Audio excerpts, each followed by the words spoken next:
Labrīt, kolēģi! Liels prieks redzēt jūs visus klātienē šeit, un mums esot vēl 14 dalībnieku ekrāna, 22 dalībnieku ekrāna otrā pusē. Tātad interesi par šo pasākumu ir. Paldies namatēvam par zāles piešķiršanu šim pasākumam. Un varbūt, ka mēs varam nākotnē turpināt tādu kā tradīciju, ka katru reizi Biofot pasākumu notiek pie cita partnera. Partneri mums ir pietiekami daudz, un tādā veidā mēs labāk varētu viens otru iepazīt. Sākam šodienas sarunu. Daži organizatoriski jautājumi, tātad, lai mēs tiktu pie atbilžu fiksēšanas un pie ieraksta, mums vajadzētu izmantot mikrofonu, kas nozīmē, ka jābūt ļoti disciplinētiem. Ir tīpaši uzdodot jautājumus no zāles, mums ir otrs mikrofons, un tātad pirms jūs gribat kaut ko vaicāt, sagaidiet, lai jums no mikrofona iedod. Jo, ja jūs vaicāsiet tāpat, tad varētu gadīties, ka tie cilvēki, kas ir ekrāna otrā pusē, neko nedzirdēs. Un līdz ar to es gribu teikt, sākam Biofot platformas projektu pieteikšanas info dienu. Tātad konkurss ir izsludināts, iesniegšanas termiņš ir 8. maijs, un līdz ar to ir pēdējais brīdis sāk domāt par to, kā šos pieteikumus gatavot, vai gatavot, un kas tas vispār ir, ko nozīmē šī platforma. Lūk, šodien mums ir 3 uzstāšanās. Pirmajā es mēģināšu izstāstīt, kas ir platforma, kādas projektus mēs sagaidām un kāda ir pieteikšanās kārtība. Pēc tam mums būs viens no mentoriem, Ģirds Ozoliņš, kas pastāstīs par mentorēšanas procesu.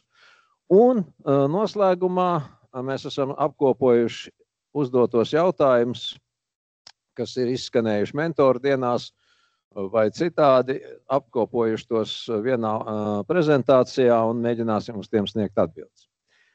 Labi, tātad sākam.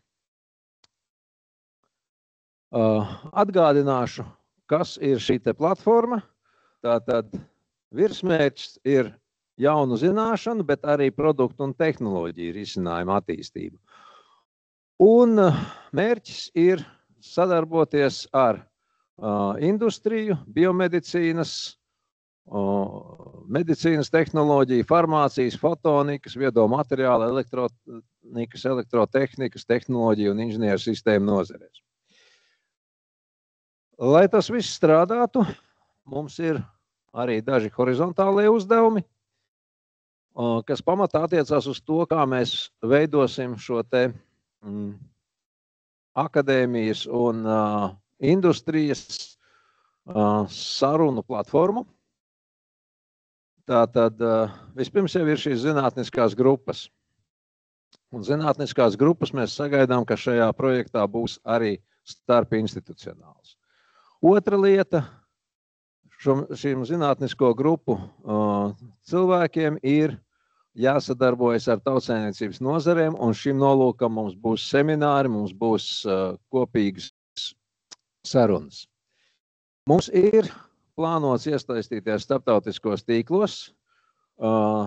Tas ir gan iznākuma rādītājs visai platformas darbībai, gan arī tas, kā projektu īstenotājiem būs iespēja doties uz izstādēm, būs iespēja doties uz nevis zinātniskām, bet vairāk komerciālām konferencēm, lai prezentētu savus izgudrojumus. Nu, un tad, protams, attīstīt inovatīvus risinājumus, tas skaidrs, un informēt sabiedrību, lai būtu skaidrs, par ko mēs tērējam nodokļu maksātāju naudu. Lūk.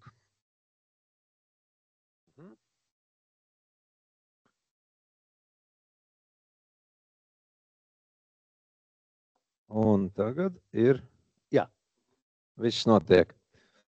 Harald, otrā pusē mums redz, ja? Paldies.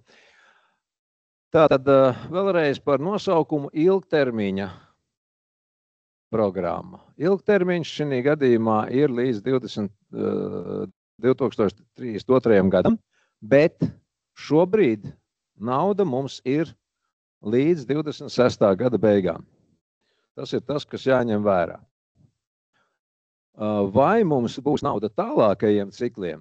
Patiesībā sakot, ir atkarīgs no tā, kā mums izdosies strādāt, kā mums izdosies piesaistīt gan zinātniekus, gan pārliecināt naudas devējus, šī gadījumā ekonomikas ministriju, par to, ka mēs esam bijuši efektīvi. Un atkārtošu vēlreiz to, kas ir vislielākais jaunums šajā platformā. Mums ir šis nesadalītais finansējums, kas nozīmē, ka mēs sākotnēji nedefinējam, ko mēs darīsim tuvākos 10 gadus līdz pēdējām detaļām. Bet mums ir šis nesadalītais finansējums, ko platforma pati, organizējot vērtēšanu, piesaistot Latvijas zinātnes padome, tādā elastīgā veidā izdala zinātniekiem, lai viņi īstenot savus projektus. Savukārt daļa no šīm izmaksām ir sadalīta institucionāli, un par šo naudu mēs pamatā īstenosim tās horizontālās aktivitātes, kas ir tātad šīs sadarbības, tīklošanās, apmācības un tam līdzīgi. Kāpēc mums šo vajag? Mums vajag to tādēļ, ka lai gan Latvijā zinātnieki ar komerces sektoru sadarbojās, tā sadarbība vienmēr var būt efektīvāka. Un mums vajag kaut kādu fórumu, kur mēs varam satikties, kur mēs varam runāt, kur mēs varam uzklausīt komerces sektora, teiksim, problēmu jautājumus, kur mēs varam piedāvāt savus risinājumus un dzirdēt arī atgriezenisko saiti, ko tad īsti ražotāji domā par mums piedāvātiem risinājumiem. Lūk, bet par 75% pieejamā finansējuma mēs īstenosim pētniecības un inovāciju projektus, vai, kā mēs to esam sākuši saukt, PIPus. Tātad šis PIPs ir līdz 200 000 eiro, līdz 12 mēnešiem. Protams, līdzīgi kā tas ir arī citos akadēmiskos grantos, ir iespēja pagarināt šo laiku, bet, protams, bez papildus finansējuma. Tā vai citādi, šajā brīdī visu attiecināmo darbību beigu termiņš ir 26. gada 30. novembris. Tas no tādām vispārīgām lietām. Tagad par to, ko mēs gaidām, ko mēs aicinām, kas ir mūsu auditorija. Un atšķirībā no daudziem citiem atbalsta instrumentiem, biofota pipiem ir ļoti strikti noteikts TRL līmeņa intervāls no 2, kad mēs viņus ņemam, līdz 6, kas ir mūsu gala mērķis. Protams, ne jau visiem projektiem ir jāprogresē līdz šim 6. līmenim. Līdz ar to mēs neesam aizvietojums FLPP projektiem. Mēs nedaudz pārklājamies ar praktiskas ievirzes pētījumiem. Un, ja būs šī aktivitāte, arī nedaudz pārklāsimies ar tā saucamajiem LIA komercializācijas grantiem. Tā vai citādi, biofota pipi ir instruments, kas ir paredzēts, lai sagatavotu zinātniskās izstrādnes līdz tādam līmenim, ka jau var sākt pretendēt uz atbalsta instrumentiem, kas ir domāti specifiski komersantiem. Varbūt, ka tur vēl pa starp ir vajadzīgs kaut kāds komercializācijas grants vai kaut kas tam līdzīgs, lai to TRL līmeni vēl paaugstinātu. Atšķirībā no fundamentālo un lietišķo pētījumu projektiem, atšķirībā no praktiskas ievirzes pētījumiem, PIPos netiek prasītas zinātniskās publikācijas. Tas nav iznākuma rādītājs. PIPos netiek prasīta un netiek sagaidīta ļoti fundamentāla pētniecība, tātad pavisam pirmie TRL līmeņi, tātad TRL2 ir tas, kur mēs sagaidām ienākšanu. Tas, kas PIPos tiek prasīta skaidra virzība uz pielietojamību vai uz komercializāciju. Tā ir tā atšķirība no tiem citiem instrumentiem, kas mums šobrīd ir pieejami. Uzsaukumi. Tātad pirmais uzsaukums jau ir noticis. 25. gada 3. aprīlis mēs esam paziņojuši par konkursu uzsākšanu, tāpēc esam šodien šeit. Mēs plānojam šī gada oktobrī vēl vienu uzsaukumu un trešo uzsaukumu 26. gada maijā. Jautājums, kāpēc mēs taisam uzsaukumu 26. gada maijā, ja mēs 26. gada beigās tikai vispār mums ir attiecināmo darbību beigas. Tādēļ, ka mums ir jāsagatavo jau novērtētu projektu kopums nākamajam ciklam, kurš, es ceru, mums būs. Tālāk par PIP vērtēšanu. Arī šeit ir atšķirības no tā, kas mums visiem ir pierasts. Pirmā kārta, patiesību sakot, ir ideju atlase. Ļoti vienkārša pieteikuma forma, ļoti fokusēta uzstāšanās un galvenokārt komercializācijas potenciāla vērtēšana. Tā būs klātienes prezentācija, tas nav vienkārši tāds piegājiens, kā mēs esam paraduši. Mēs uzrakstam projektu pieteikumu, aizsūtam un gaidām rezultātu. Tā ir klātienes prezentācija industrijas ekspertu panelim. Un tiekot cauri šim sietam, mēs gatavojam pilno pieteikumu jau pēc fundamentālo un lietišķo pētījumu veidlapas līdzības, un to vērtēs Latvijas Zinātnes padomes nolīgtie eksperti. Tur tiks vērtēta zinātniskā kvalitāte, ietekme, projekta īstenošanas iespējas. Tas ir otrajā kārtā. Šobrīd mēs runājam pamatā par pirmo kārtu, jo pirmā kārta mums ir aktuāla. Cik daudz naudas ir? Kopā pat labāk 6 miljoni eiro, bet, ja gadījumā pēc šīs novērtēšanas beigām mēs redzēsim, ka ir daudz labu, lielisku projektu, bet ar 6 miljoniem mums nepietiek, tad finansējumu var palielināt līdz 8 miljoniem. Tā kā tas ir diezgan daudz, es gribētu sacīt, ņemot vērā to projekta ierobežoto apjomu. Kā tas izstās pēc laika grafika? Nu, tas operatīvais laika grafiks, tātad 3. aprīlī mēs izsludinājām uzsaukumu, 8. iesniedzam, 14. maijā mums ir administratīvais vērtējums gatavs. Mēs gribam būt nedaudz elastīgi un atļaut administratīvos precizējumus, ņemot vērā to, ka instruments ir jauns un cilvēki pie tā vēl nav pieraduši. Tad ir lēmums, un šajā periodā būs uzstāšanās paneļa priekšā. Kādēļ tad mēs sākam tik vēlu vispār ieviest, ja mums tik ātri notiek šī pirmā kārta? Nu, tā tad pirmā kārta, jā, tiešām ir ātra, bet tad ir mēnesis pilnā pieteikuma sagatavošanai un 3 mēneši Latvijas Zinātnes padomes vērtēšanai. Tas ir tas laika grafiks, kā mums būtu jādarbojas ar šiem te pētniecības inovāciju projektiem. Tātad, kā mēs piesakam šos projektus? Termiņš, kā jau teicu, 8. maijs, iesniedzējs ir zinātniskā institūcija. Tieši tāpat kā visos citos grantu konkursos, iesniedzējs ir zinātniskā institūcija. Tas nozīmē, ka jums ir jādamo arī savas zinātniskās institūcijas atbildīgās personas elektroniskais paraksts uz šī te projekta iesniegumu.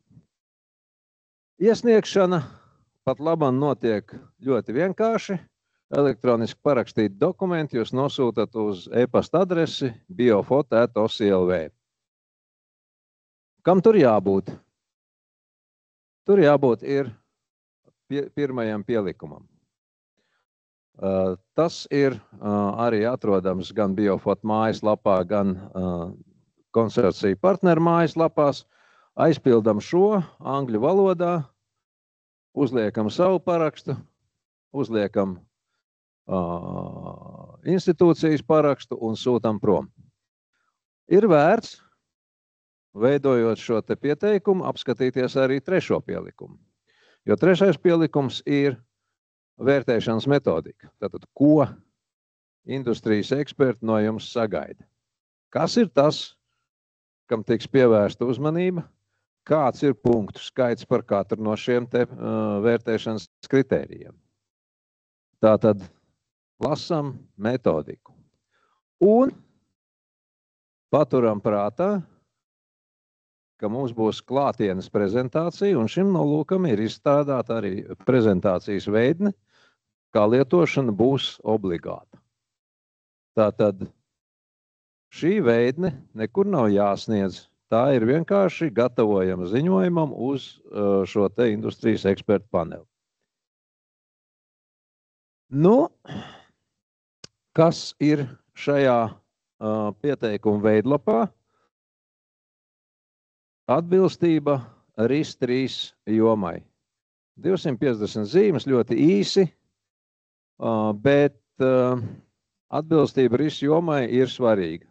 Tas ir kritērijs, par ko var projektu noraidīt jau administratīvajā vērtēšanā. Mūsu RIS jomas ir divas. Biomedicīna un fotonika. Pārējās trīs RIS jomas - enerģētika, IKT, bioekonomika, tas ir ārpusē. Šis projekts, šī platforma darbojas tikai ar divām RIS jomām.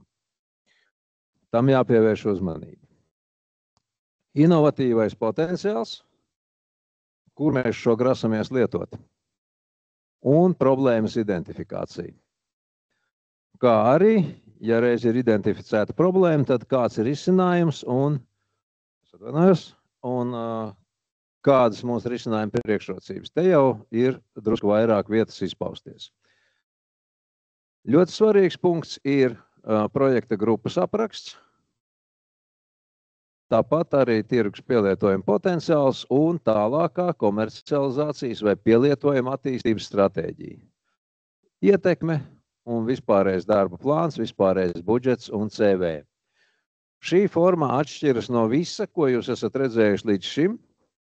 Līdz ar to platformai ir arī mentori. Un piesakoties šim projektam, jūs varat arī lejuplādēt un aizpildīt mentoru pieteikumu veidlapu, daži jau to ir izdarījuši, un saņemt mentoru konsultācijas projekta gatavošanas periodā. Par šo būs nākamā uzstāšanās. Es mentoru darbībā dziļāk neiešu šajā brīdī, bet mēs varam iziet cauri pieteikumu formai. Tātad, vēlreiz atkārtoju, atbilstība RIS jomām ir administratīvais atbilstības kritērijs. Tātad, līdz ar to, ja jūsu projekts ir RIS-3 jomā, kas nav atbalstāmā, jūs tiekat noraidīti jau uzreiz. Nākamais ir projekta apraksts, it kā vienkārši, bet šeit ir jārēķinās ar to, ka šis projekta apraksts būs publiski pieejams. Tātad esam uzmanīgi, skatāmies, ko tur rakstīt, lai neizpaustu netīšām konfidenciālu informāciju. Bet tāpat laikā tas ir tāds kā abstrakts, un lasītājiem ir jāsaprot, par ko tad vispār šis projekts būs. Un tagad mēs nonākam pie ļoti svarīgas lietas. Mēs nonākam pie problēmas apraksta un piedāvātā risinājuma. Mēs visi esam pieraduši, kā rakstām granta pieteikumus, un problēmu arī tur mēs aprakstam no tāda globāla viedokļa, ko mēs gribam palīdzēt, kam mēs gribam palīdzēt. Līdzīgi ir šeit, bet tas, kas ir vajadzīgs, šeit ir vajadzīgs norādes uz kaut kur definētiem konkrētiem nozares izaicinājumiem. Mēs nevaram rakstīt, ka 2050. gadā tik un tik planētas iedzīvotāju sirgs ar neirodeģeneratīvām slimībām un apgalvot, ka mēs ar savu projektu dosim ieguldījumu, lai viņas skaits būtu nedaudz mazāks. Mums ir jāpasaka konkrēti, kas ir nozares definētā problēma, jo mēs šī gadījumā nefokusējamies uz bāzes zinātni. Mums ir īstermiņa projekts, mums vajag šo problēmu atrisināt. Šī problēma var būt gan jūsu sadarbības partneri definēta, gan kaut kur aprakstīta vienalga, bet tam ir jābūt ar kaut kādu referenci, ar kaut kādu atsauci, kāpēc tas tā būs. Un, protams, ka risinājuma daļā jums ir jāraksta arī par to, kāpēc jūs domājat, ka jūs to varēsiet izdarīt. Kāda ir jūsu iepriekšējā pieredze bijusi. Jo, tas ir svarīgi, lai jūs varētu sasniegt tos mērķus, ko jūs esat sev definējuši. Vēl viens svarīgs fragments šajā projekta pieteikumā ir komandas apraksts. Un komandas apraksts šeit nav tik daudz par akadēmiskajiem sasniegumiem, bet par katra komandas locekļa funkcijām, ko viņš darīs, kāpēc viņš tur ir. Un gadījumā, ja jums, piemēram, pietrūkst kādas kompetences jūsu lokā, vai jums šķiet, ka šī kompetence būs nepieciešama uz īsu brīdi, jūs varat arī aprakstīt, kā jūs šo piepirksiet vai no ārpakalpojumā, vai sadarbībā, vai vēl kaut kā citādāk. Ja jums pašam savā komandas lokā šādi cilvēki nav. Pie kam? Tas, ko eksperti gribēs redzēt, viņi gribēs redzēt šo te biznesa attīstības pārstāvi šai komandā. Viņš var būt kā komandas loceklis, viņš var būt kā konsultants, bet vienalga ir jābūt kādam cilvēkam, kurš pāraudzīs projekta īstenošanu, skatoties, lai mēs nezaudējam to koordināti uz mērķa sasniegšanu. Un mērķis šī gadījumā ir pielietojums. Tātad komanda ir ļoti svarīgs komponents šajā te projekta pieteikumā. Tirgus potenciāls un komercializācijas stratēģija. Un šeit es uzreiz gribu vienu atkāpi teikt. Mēs šeit nedomājam tikai par lietām, ko mēs tūliņ pārdosim kā preci vai produktu. Te var būt arī publiski pieejamas metodes, piemēram, ārstniecības metode, bet tādā gadījumā mēs tomēr gribētu redzēt, ka šī ārstniecības metode ir vai nu jau reģistrēta zāļu aģentūrā, vai vismaz ceļā uz to, un ir skaidri aprakstīts, kas jums vēl būs jādara, lai jūs šo mērķi sasniegtu. Tā kā šeit nav saruna tikai par to, kas maksā naudu un ir nopērkams veikalā, te var būt arī publiski lietojamas lietas, metodes, bet katrai no šīm ir kaut kādas prasības, kam jāatbilst, lai varētu viņu saukt par publiski lietojamu. Līdz ar to ļoti uzmanīgi par to, kā tad jūs šo lietu komercializēsiet vai izmantosiet. Tālāk ir darba plāns. Un darba plāns ir pavisam atšķirīgs no tā, kā mēs esam pieraduši rakstīt FLPP grantos. Šeit pamatā ir jāuzskaita tās aktivitātes, kas jums projektā būs. Te ir vienkārši piemēri, to var lietot, ja likt iekšā to, kas uz jums attiecās. Un jābūt ir loģiskai aktivitāšu secībai un arī loģiskam aktivitāšu ilgumam. Jūs nevarat teikt, ka jums tagad būs, nezinu, patenta saņemšana un atstāt tam 3 mēnešus. Tā nenotiek. Tā kā šeit ir jārada ekspertam pārliecība, ka jūs apzināties, cik ilgs laiks būs vajadzīgs katrai šai darbībai. Kuras darbības būs pirmās, kuras pēc tam, kuras pārklāsies un tam līdzīgi. Šis nav plāns, pēc kura jūs kontrolēs. Tas nav tā. Bet tas vienkārši parāda jūsu izpratni par to, vai jūs apzināties, kādā secībā, kas ir jādara. Līdzīgi ir arī budžets. Pirmās kārtas vērtēšanā tas nav FLPP budžets, kur jūs sarakstat iekšā visus cilvēkus ar viņu stundām un tam līdzīgi. Šeit drīzāk ir atkal tās pašas aktivitātes, bet cik izmaksās katras aktivitātes veikšana.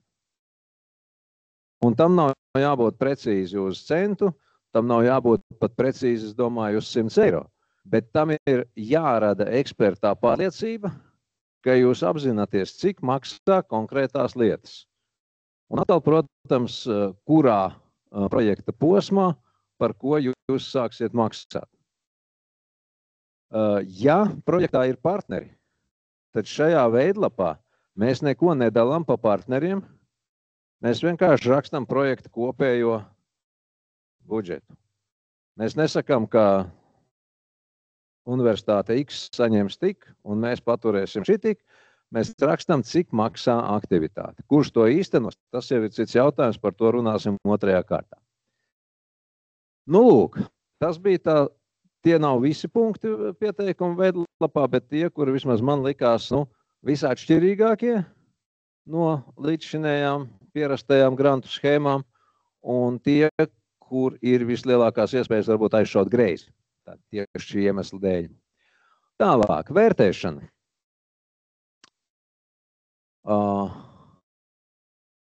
TRL līmeņa vērtējums. Mazāk kā 2, 0 punktu. 2 ir 1 punkts. Ja mēs skatāmies uz šo, ka katrā kritērijā jāsavāc 1 punkts, tātad būtībā tas, kas ir, mēs gaidām pieteikumus, kas ir TRL 2 līmenī. Nav īpašas vajadzības steigties uz priekšu un sākt ar ļoti augstiem TRL, jo vairāk par 2 punktiem šeit vienalga nevar dabūt. Lūk, šeit vēlreiz atgādinu par aktualitāti, novitāti, risinājumam, problēmai, priekšrocībām un tirgus identifikāciju. Šī nav eseja, šis ir norādes uz konkrētām atsaucēm, kāpēc mēs domājam tā, kā mēs esam izdomājuši. Nu, tad ir, protams, arī grupa. Līdz 3 punktiem jūs varat saņemt par grupu. Darba plāns un budžets.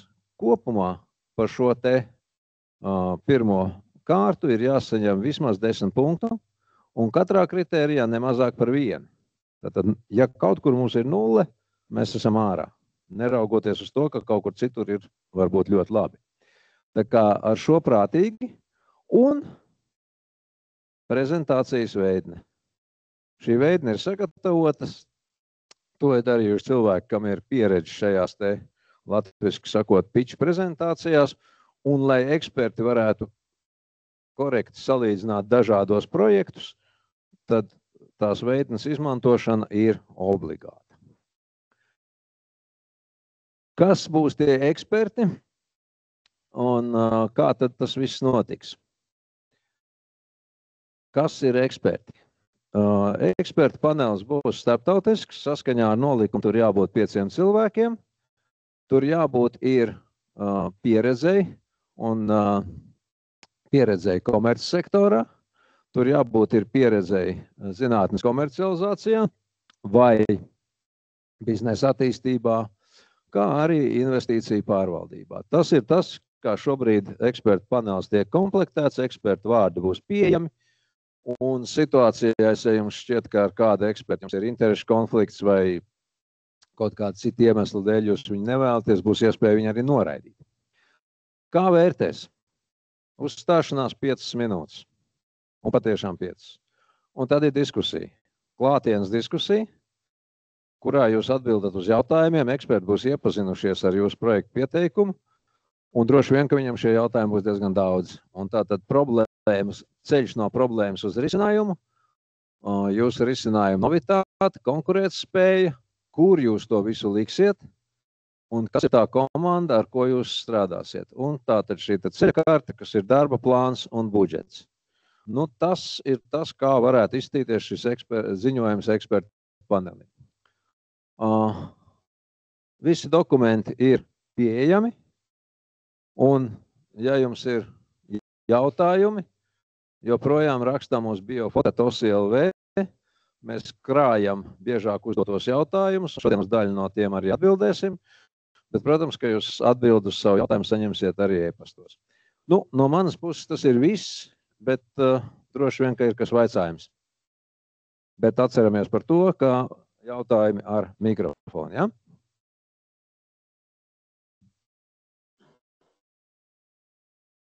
Ekrāna viņa puses mēs redzam. Vienkārši šobrīd.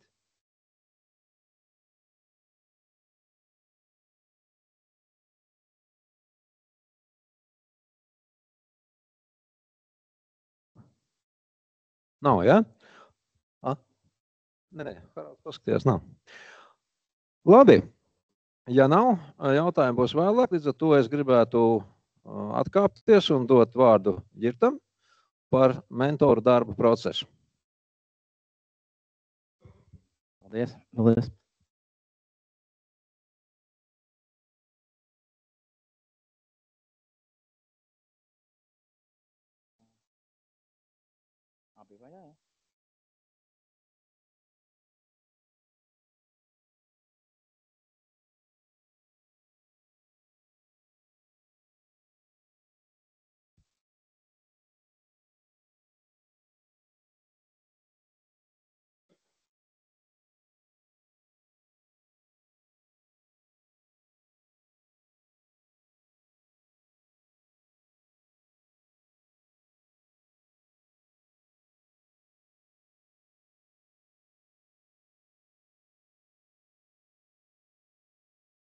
Tā ir. Labrīt visiem vēlreiz. Mani sauc Ģirds Ozoliņš. Es strādāju Civil fizikas institūtā jau vairāk kā 5 gadus. Tos 5 gadus es esmu tiešā veidā nodarbojies ar uz zinātni balstītu tehnoloģiju komercializāciju. Meklējis, runājis ar mūsu zinātnieku grupām un laboratorijām par tehnoloģijām, projektiem, kurus viņi attīst, identificējis tehnoloģijas ar komerciālu potenciālu un tad arī praktiski palīdzējis viņus virzīt uz komercializāciju. Ir arī pāris veiksmes stāsts, es nezinu, vai man tagad viņus minēt vai nē, bet katrā ziņā šis process ir diezgan labi zināms vispār zinātņu ietilpīgu tehnoloģiju komercializēšanā. Man ir vairāk kā 12 gadu pieredze, līdz ar to es tiešām varu no iekšpuses pastīties arī, kā tam jābūt un mazliet arī pastāstīšu par mentoru darba procesu, jo es esmu viens no Biofot platformas mentoriem. Mums visiem ir bijusi saistība ar zinātņu ietilpīgu tehnoloģiju komercializēšanu, tā kā es arī pēc tam iepazīstināšu ar mentoriem un noteikti aicinu jūs ar mums runāt. Bet iesim varbūt priekšu. Runājot par mentoriem, es varu vispār, nevis tikai Biofot mentoriem, bet kā mentoriem, kā tādiem, ir dažādi viedokļi dzirdēti, priekš kam man tas ir vajadzīgs un tam līdzīgi, bet teiksim, no visas savas vairāk kā 10 gadu pieredzes arī es zinu, ka ne tikai tur jaunu uzņēmumiem vajag mentorus, un ir arī daudzi pieredzējuši, teiksim, uzņēmēji, arī zinātnieki. Vienkārši tā ir iespēja jums aprunāties ar kādu, kas no malas. Mēs varam uzdot kaut kādas jautājumus, ko varbūt jūs nevarat aizdomāties, vai sniegt kaut kādas idejas vai priekšlikumus par to, ko jūs varbūt nevarat arī izdomāt, un tādā veidā palīdzēt jums veiksmīgāk virzīt jūsu projektus jūsu uzstādīto mērķu sasniegšanā. Lūk, bet, ja mēs runājam par Biofot platformas mentoriem, tad mums ir tādi 2 pamatu uzdevumi, es vēl pastāstīšu sīkāk par katru. Tad mēs iesaistamies, palīdzam sagatavoties šīs pirmās kārtas atlases procesam, to, ko Osvalds arī šodien jau detalizētāk izstāstīja. Un mēs pēc tam iesaistamies arī ar šo te jau finansēto projektu mentorēšanā un reizē arī uzraudzībā. Mēs būsim tie, kas tur pūls uz projektiem, arī palīdz jums ar pilnīgi jebko. Ja man ir kaut kāda privāta kontakta, es jums noteikti sniegšu, ja tie var kaut kā jums palīdzēt jūsu projektu virzībā un tam līdzīgi. Mēs arī, protams, sniegsim atgādnisko saiti Biofot platformas vadībai par to, kā šie projekti virzās uz priekšu. Lūk, un tad tie pāris galvenie, teiksim, uzdevumi tādi vispārēji ir arī tas, ka mēs, protams, arī reklamējam šo te projektu, es kaut kur eju, piedalos pasākumos Latvijā, ārpus, es arī stāstu par Biofot. Arī šeit Latvijā, ja mēs ejam, teiksim, mums bija vairākas mentoru dienas, man liekas, 5 pasākumi bija dažādās institūcijās, kur mēs stāstam par Biofot, aicinām zinātniekus arī iesaistīties un aicinām uzdot jautājumus, skaidrojam, kas šis ir pa projektu, kam tas domāts un tam līdzīgi. Jā, un tad ir, protams, tās mūsu konsultācijas sākotnējā vēl pirms iesniegšanas, un iesniegšanas, kad ir atvērti jau tādā fāzē, un arī uzraudzību. To es vēl pastāstīšu. Ko es varu pateikt? Jā, Osvalds arī jau norādīja. Īstenībā šī stadijā jums ir tikai, principā, 3 svarīgākie dokumenti. Es vēlreiz atkārtošos. Viens ir tas pitch prezentācija, tas varbūt ir 3. Pirmais, es teiktu, ir administratīvāk vērtēšanas kritērija, jo tas ir taisnība, kā es Osvalds arī teicu, un es arī iesaku zinātniekiem, ar ko es runāju, ka pirms tu pildi pirmā pieteikuma veidlapu, tu jau atver paralēli tos kritērijus, par ko tiks vērtēt, un tad pildi un paskaties, vai tas, ko tu esi aizpildījis, atbilst tam, kas tiks vērtēts, un vai jūs saņemsiet vismaz tos minimālos 10 punktus kopumā un minimālo 1 punktu vismaz katrā kritērijā. Un kritērija īstenībā nav tik daudz, pirmā kārtā ir tikai 8 kritēriji, tas īstenībā salīdzinoši maz. Lūk. Lai arī vēl tā vizuāli parādītu, tad no tā procesa, ja, kas ir viss atlases process, tad mentori ir šobrīd, tagad, un arī mentori ir, tad, kad projekts tiek apstiprināts, vienīgais, kur mēs neiesaistamies, tas ir 2. kārtas vērtēšana, tāpēc, ka to zina gan labāk par mums, zina pašu organizāciju projektu atbalsta nodaļas un tie cilvēki arī, kas administrē šos projektus un arī to visu organizē LZP. Lūk. Ko Biofor platformas mentors nedarīs, tas arī ir svarīgi. Mēs gribam vienkārši novilkt to spēles laukumu. Mēs neesam tie, kas jūsu vietā strādās, tā vienkārši runājot. Teiksim, mēs jūsu vietā negatavosim pieteikumu prezentāciju, mēs jūsu vietā izskatīsim, piemēram, to, ko jūs esat uzrakstījuši, uzrakstīsim komentārus, kā vajadzētu varbūt labāk papildināt, lai jūs saņemtu pēc iespējas augstākus punktus. Tas pats arī pa prezentāciju mēs arī sniegsim komentārus, varbūt, ko vajadzētu uzlabot, lai tie industrijas eksperti labāk saprastu, ko jūs gribat pateikt, un lai jūs atbildētu uz visiem tiem jautājumiem, ko viņi vērtēs. Ja? Mēs arī, protams, nevaram lemt jūsu vietā par stratēģiju, teiksim, kā jūs to projektu virzat, uz kurien arī par komerciālu stratēģiju. Es varu tikai, teiksim, dot no savas pieredzes kaut kādus ieteikumus, kā būtu šī gadījumā ņemot vērā, kas tā ir par tehnoloģiju, no kādiem elementiem viņi sastāv, kā viņi var aizsargāt, vai man, piemēram, piedāvāt šo kā licenci kādam industrijas spēlētājiem, varbūt jūs gribat paši viņu komercializēt, kādi ir dažādi finanšu instrumenti atkarībā no tā, kuru ceļu jūs izvēlaties un tam līdzīgi. To mēs, protams, darīsim un dosim visu, ko mēs zinām no visas mūsu iepriekšējās pieredzes. Ja mēs arī, protams, neveiksim īstenošanu, to dara komanda, ko jūs paši pieteiksiet. Neveiksim vadību, jo projektu vadīs, protams, zinātnieks, kurš būs projektu vadītājs. Bet mēs labprāt jūsu konsultētu, mentorētu vienkārši, lai veiksmīgāk šo projektu novadītu.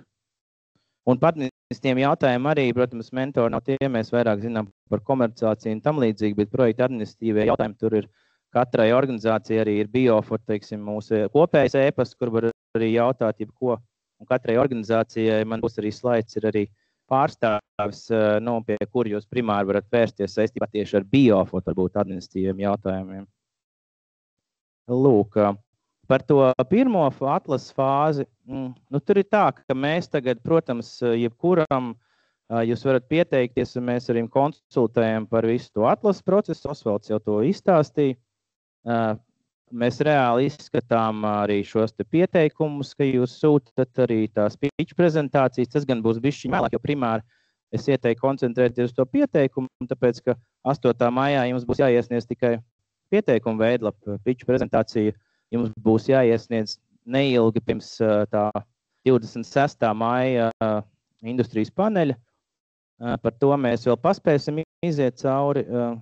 Man liekas, ka mums nebija nevienā slaidā, bet uzreiz pateikt, ka 29. aprīlī, runājot par pitchu, mums būs arī apmācības, kur vēl informācija tiks izsūtīta, jo mēs zinām, ka, teiksim, šīs prezentācijas kardināli atšķirsies no tām, ko jūs esat pieraduši, teiksim, konferencēs prezentēt jau vai savus pētījumus, tāpēc mēs arī piedāvāsim ļoti praktiskas apmācības, kā es varu 5 minūtēs ļoti īsi, bet skaidri izstrādīt visu savu projektu ideju, lai šis industrija panelis to saprastu un varētu izvērtēt.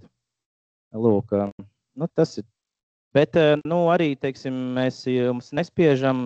Pirmā kārtā jūs, protams, drīkstat arī sniegt, nekonsultējoties ar mentoriem, tā kā nepiesakoties mentoru konsultācijām. Mēs Biofor platformu iesakām to darīt, tāpēc, ka mentors varbūt var izstāstīt kaut ko, lai jūs labāk varētu sagatavoties, lai saņemtu labāku vērtējumu šī pirmā atlasē. Un tad varbūt arī, kas svarīgs, te ir vienkārši piemēri, ko mēs paši mentori sarakstījām.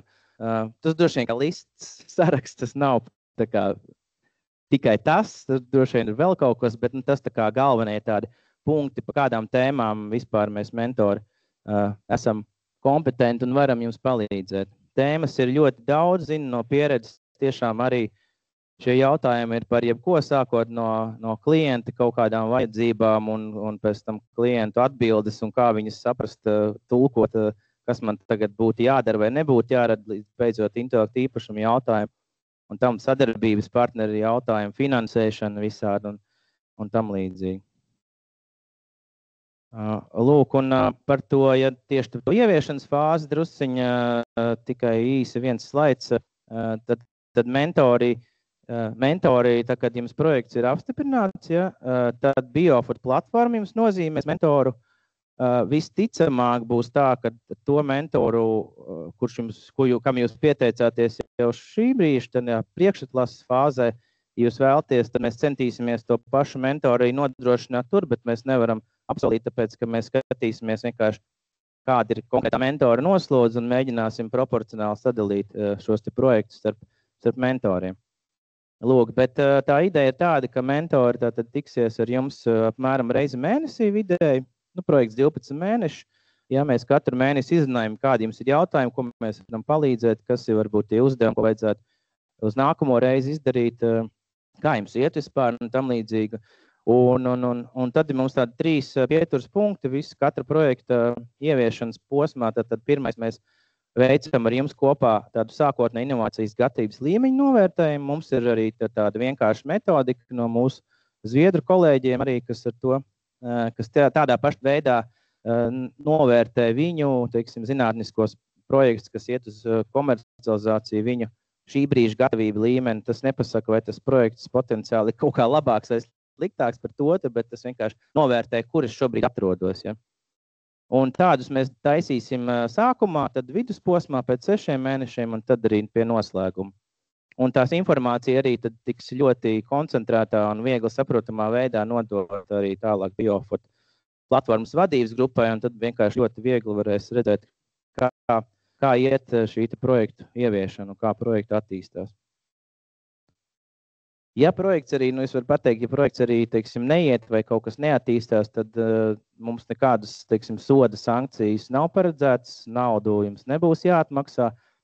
Mēs, protams, tāpēc mēs piedāvājam šos mentorus, lai mēs pēc iespējas mazinātu risku, ka projekts neaiziet vai nesasniedz tos mērķus. Lūk, tas ir jāņem vērā. Jā, un šī prezentācija, viņa vēl nav, bet viņa būs vispār publiski pieejama arī mājaslapā.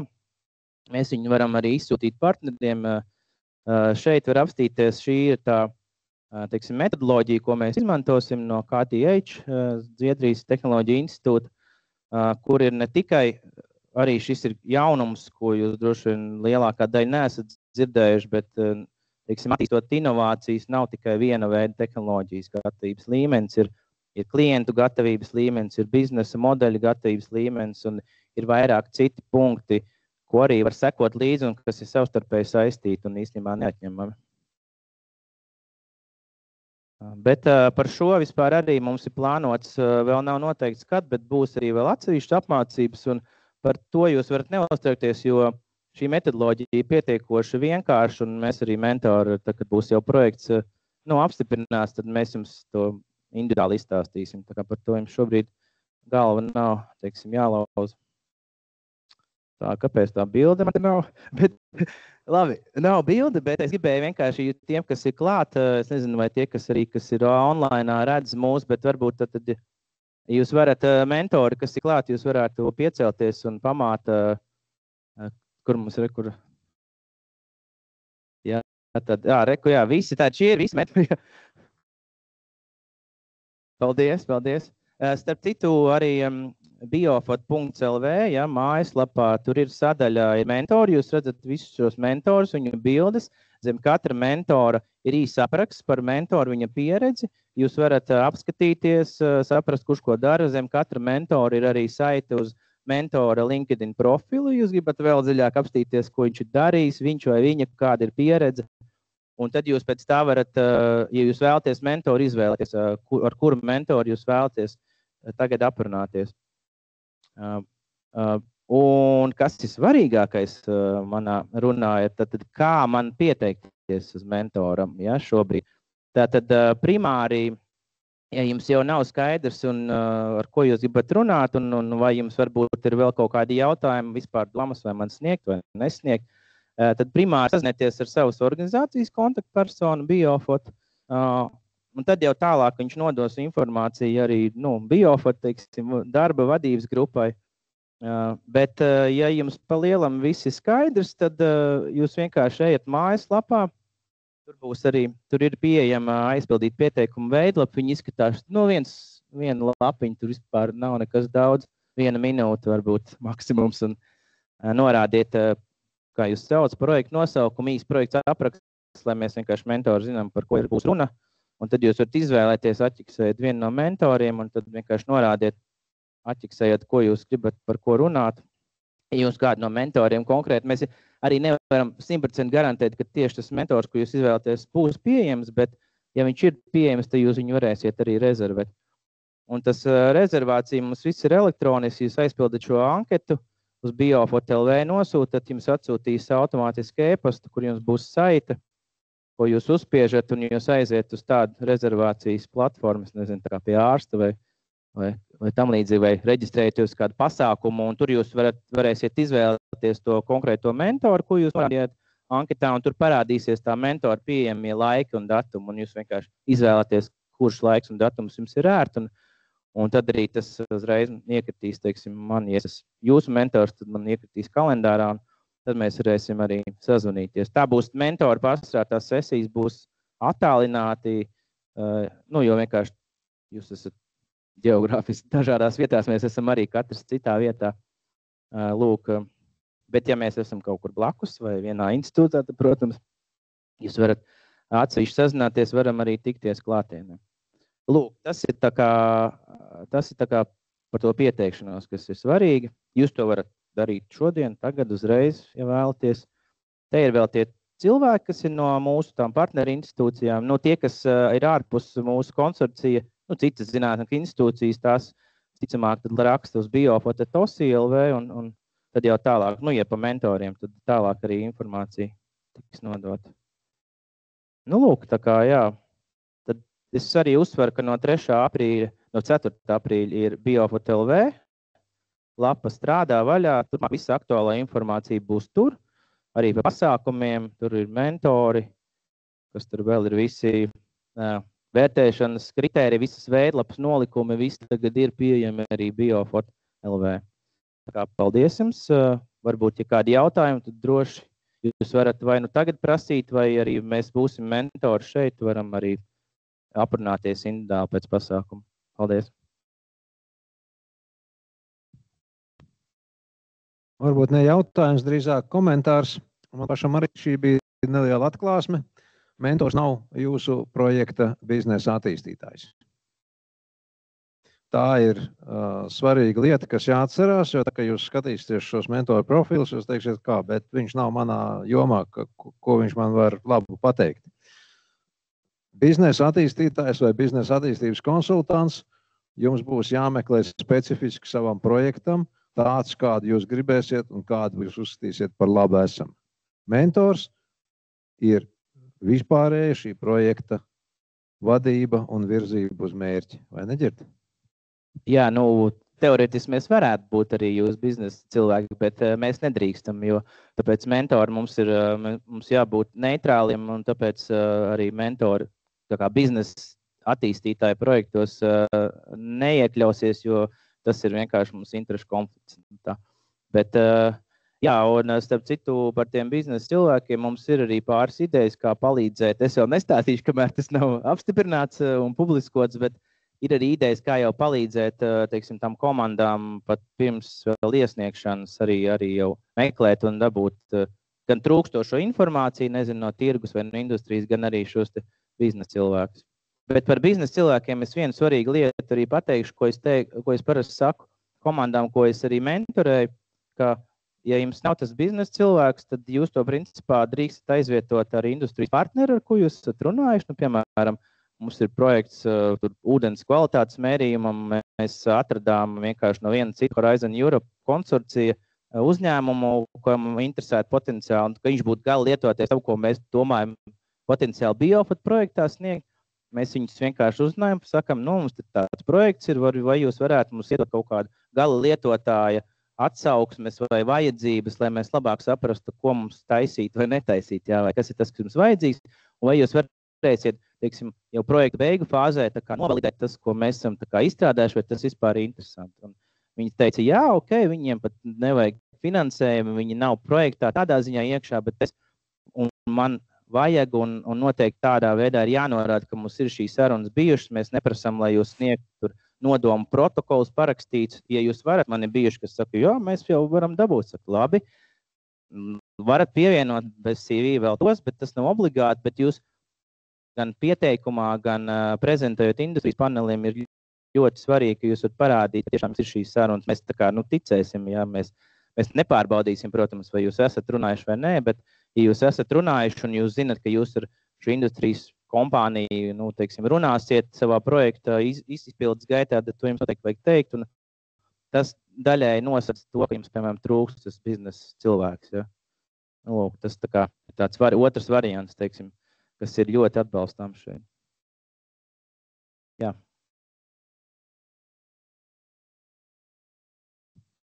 Man ir arī komentārs, un jūs ziniet, tā pitch prezentācija 5 minūtes, tas ir nopietni. Jā, īpaši visiem arī online un klātienē esošiem, kas taisās iesniegt, tas ir slieksnis. Un tas ir sava veida filtrs. Ja tu 5 minūtēs to nespēj izstāstīt, šis projekts nav priekš tevis. Tā ir atslēga. Otrs, tie, kas no jums piedalījās Tehniskā universitātē pasākumā, tur arī bija tādas dienas, droši vien, ka nē, bet es tur no 5 zinātnieku prezentācijām viena atbilda kritērijiem, kas patiešām ir spējīgi iet. Atslēga ir tāda, ka nevienmēr zinātnieks ar ideju ir pareizais, kurš prezentē. Īstenībā viņš ir nepareizais cilvēks. Viņš nespēja 5 minūtēs. Atšķirība no konferences ir tāda 5 minūtes un viss. Pārējais, piedodiet, tā kā palika kaut kur. Tāpēc ir tā, ka ir labi, ka tas biznesa cilvēks, kā es viņu saucu, arī prezentē lietas. Pavisam cits asums, skatījums uz lietām. Un arī pašā projekta viņš ir tas, kurš patiesībā virza projektu pareizā virzienā. Vēl viens pitch bez 5 līdz 10 mēģinājumiem, nevis tur murmulēšanas, bet to, ka tu ej tiešām un runā un citi klausās, ir izgāšanās. Esmu ļoti daudzos hackathonos piedalījies, ļoti labi to redzu. Tas ir paterns, šablons, kas atkārtojas. Vismaz 5 reizes publikas priekšā uzstājās. Kā to dara parasti viens otram? Mums te ir 10 tīmi, mēs viens otram stāstam, mēs redzam, cik tas šausmīgi izskatās no malas, un tad patiešām sākam saprast, ka varbūt ir jāmeklē kāds cits, kas to pasniedz. Un īstenībā 5 minūtes ir daudz. Veiksmīgas komandas ne tikai izstāsta ideju, bet reizēm pat viņi nodemonstrē šo 5 minūšu laikā. To es esmu redzējis. Un tā pēdējā ziņa pa pitčiem ir, tā ir normāla lieta. Tā arī sadala miljonus. Tev neiedod miljonu tikai pēc pitča prezentācijas, tāpat kā šeit to projektu vēl vērtēs. Jā, bet, ja to nespēj noprezentēt, viss uz redzēšanos. Jā, ar tev mēs vispār tālāk nerunāsim. Un tā ir tāda normāla lieta. Es domāju, ka patiešām palasiet pa vērtēšanas kritērijiem, tas ir atsvaidzinoši. Redzēju šeit plāna prezentāciju. Ziniet, ja visiem būs šādi plāni, tad tas ir nokopēts plāns, formāla pieeja bez sapratnes. Un to piedodiet, tā ka viņi jau prezentē jau 10. to pašu plānu, tāpat izskatās tās pašas daļas. Ticiet man, industrijas panelim veidojas konkrēts priekšstats par šiem zaniem un meitenēm, kas to prezentē. Tad teica, ka soda sankcijas nav, bet tas, ko mēs sagaidām, ir ok projektu pārtraukt.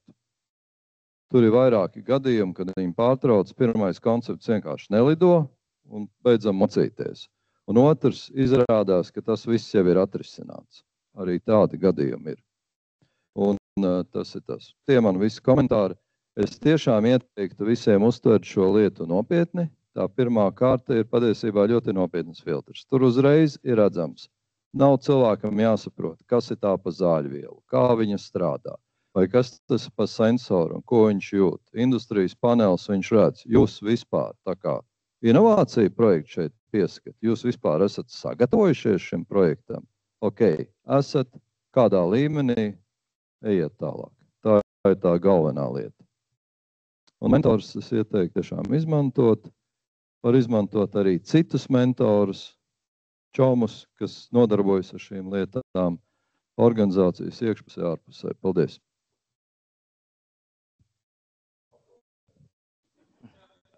Paldies! Andris Anspakts, Ietilpīgas institūta direktors. Tad es nezinu, varbūt tad mēs varam iet pie biežāk uzdotiem jautājumiem un arī turpināt vispār jautājumu atbilžu sesiju. Paldies! Jā, nu tā tad tas, ko mēs esam izdarījuši līdz šim, mēs esam apkopojuši jautājumus, kas ir uzdoti. Tā, mēģināsim pie viņiem tikt.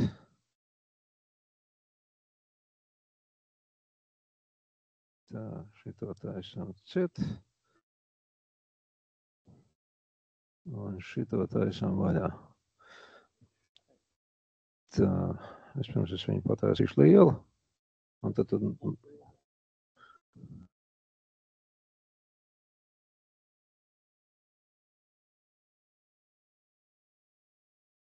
tas pats arī būs.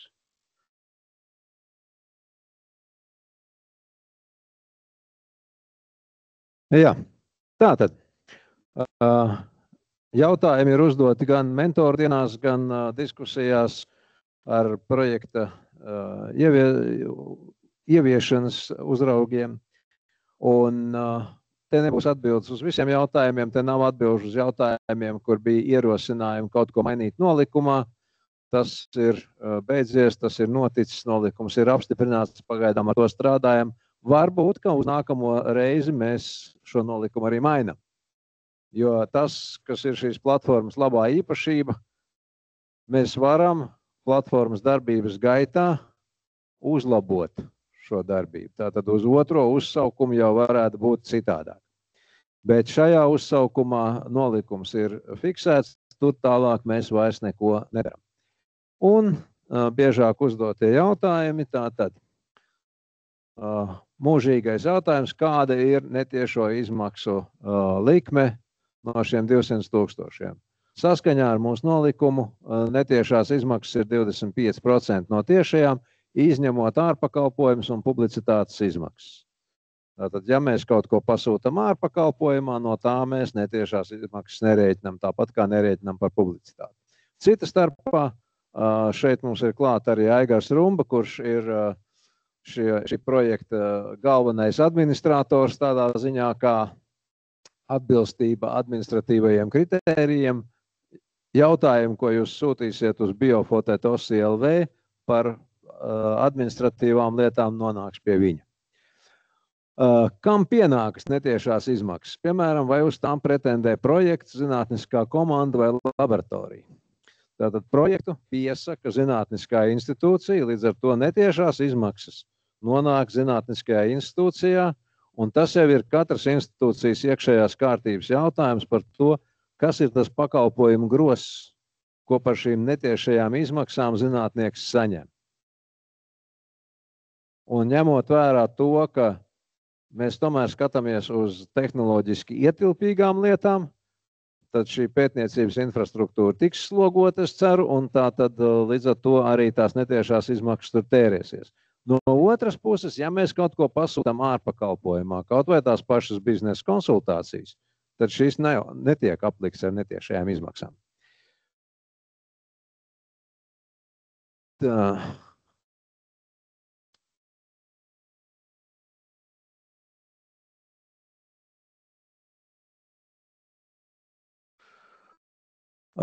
Kāda būs pieļaujamā izmaksu proporcija, piemēram, algas komandējuma, aprīkojums, ārpakalpojumi, citi izdevumi? Atšķirībā no citiem grantiem, Biofot pipi neko šai jautājumā nereglamentē. Jādara tā, kā jūsu projektam ir labāk. Ir viena lieta, kas gan neatiecās uz konkrētu šo konkursu, kas ir vispārējais grāmatvedības princips. Jūs nevarat attiecināt uz projektu, ja tas nav infrastruktūras atjaunošanas projekts, pamatlīdzekļu iegādi. Jūs varat attiecināt tikai to daļu, kas ir šajā projekta īstenošanas periodā amortizācija. Vairāk neko. Līdz ar to es droši vien teiktu, ka pamatlīdzekļu, tas ir iekārtu, iegādi, nevajadzētu plānot šī PIP ietvaros. Bet, ko jūs varat darīt? Jūs varat pasūtīt šos te iekārtu darbināšanu ārpakalpojumā, ja gadījumā pašiem jums tā iekārta nav pieejama. Vai varētu sniegt nākamās fāzes pieteikumu, kamēr projekts nav noslēdzies, lai saglabātu nepārtrauktību? Jā, jo mēs katru iesniegumu traktējam kā jaunu iesniegumu.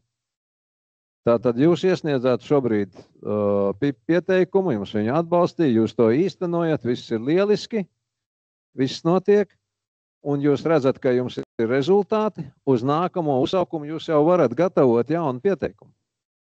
Jo tie iepriekšējie rezultāti to tikai pastiprinās to konkurētspēju.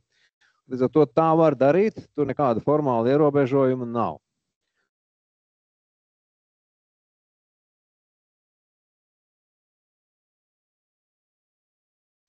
Kā administratīvi tiek organizēts, ja vienā projektā ir 2 institūcijas vai 2 institūciju darbinieki? Nu, te gan nav nekādas atšķirības no citiem grantiem. Ir sadarbības līgums starp institūcijām, nu, piemēram, kā tas notiek FLPP, un izpildītāji, protams, ka saglabā darba attiecības ar savām institūcijām. Atšķirībā no FLPP mums nav reglamentācija par to, cik liela budžeta daļa pienākās kuram partnerim. Un nav obligāti, ka vadošajam partnerim ir jābūt lielākajai daļai un sadarbības partnerim mazākai. Tas pilnīgi nav attiecināms uz šo te konkursu. Kā projektam ir labi, tā arī dara. Vai pieteikumu jāiesniedz tikai pieteikumu formu un pitch sūta pirms paneļa? Līdz 8. maijam jums ir šis pirmais pielikums, tas ir tas, kas jāsagatavo. Prezentācijas failu mēs panelistiem nesūtam, mēs viņu droši vien jums prasīsim kādu dienu pirms prezentācijas tīri tehnisku iemeslu dēļ. Projektu būs daudz, būs jāpārbauda, kā tas viss strādā, un nebūtu labi, ja 3 no 5 minūtēm tiktu patērētas tādēļ, lai sakārtotu savu prezentāciju. Tā kā, jā, pitch prezentāciju jūs varat gatavot teju līdz pēdējai naktī. Vai veterināra medicīna ir atbalstām biofoto ietvaros? Ja mēs skatāmies reglamentācijas, tad veterināra medicīna, kā lauksaimniecības atbalsta nozare, ir bioekonomikas sastāvdaļa. Bet, protams, te ir atkal jāskatās, kas tad ir šis gala lietotājs. Ja jūsu projekts ir vērsts, piemēram, nezinu, uz infekcijām, kas var tikt pārnestas no dzīvnieku uz cilvēku, tad gala beigās jau lietotājs būs šis cilvēks, un tādā gadījumā jūs iekrītat šai biomedicīnā iekšā pavisam noteikti. Bet, jā, veterināra medicīna, kā zinātnes nozare, nav mūsu risu jomās. Vai iesniedzējs var nestrādāt visu laiku projektā, un vai ir kaut kāda minimālā iesaiste? Nē, minimālā iesaiste nav noteikta. Viens iesniedzējs var strādāt vairākos projektos, protams, tik tālu, cik tālu to atļauj darba likumdošana, bet šeit nekādu regulējumu nav.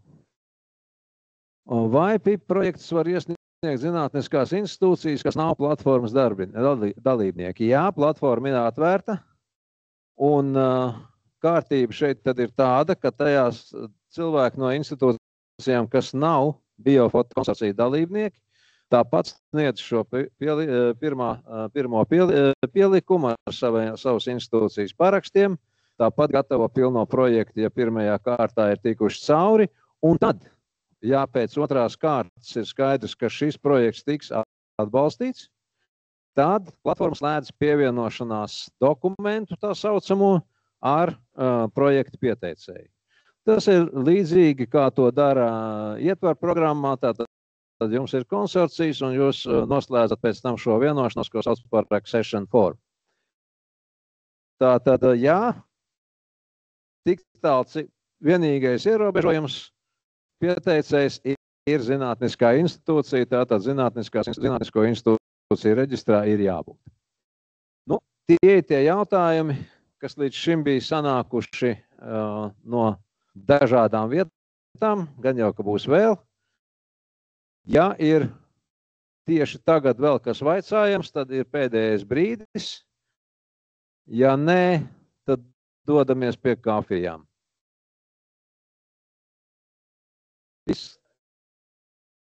Prezentācijas būs Biofot mājaslapā.